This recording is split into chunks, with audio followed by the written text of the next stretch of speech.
একটি ছেলে অত্যন্ত রাগী এবং বদমেজাজি ছিল। সে মানুষের সাথে খুবই খারাপ ব্যবহার করত।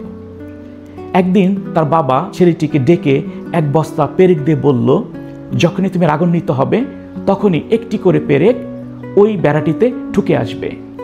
প্রথম দিন ছেলেটি রাগান্বিত হয়ে 37টি পেরেক বেড়াটিতে ঠুকে দিল এবং ধীরে ধীরে ছেলেটি তার রাগ কন্ট্রোল করতে শিখলো এবং পেরেক ঠোকার সংখ্যাও কমতে থাকলো।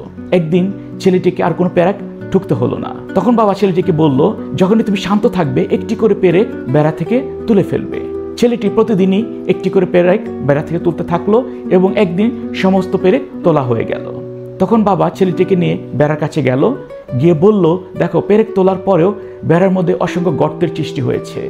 অর্থাৎ তুমি যে খারাপ ব্যবহারগুলো মানুষের সাথে করেছো, যে ক্ষত মানুষের মনে সৃষ্টি করেছো, সেগুলো ক্ষমা চাইলে হয়তো বা মুছে যাবে না। দয়া একটি মহৎ গুণ।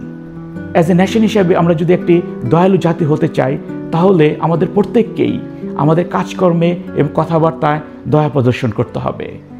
তবেই একদিন সামগ্রিকভাবে আমরা এই বিশ্বে একটি দয়ালু জাতি বা কাইন্ড নেশন হিসাবে পরিচিত হব। সবাই ভালো থাকবেন।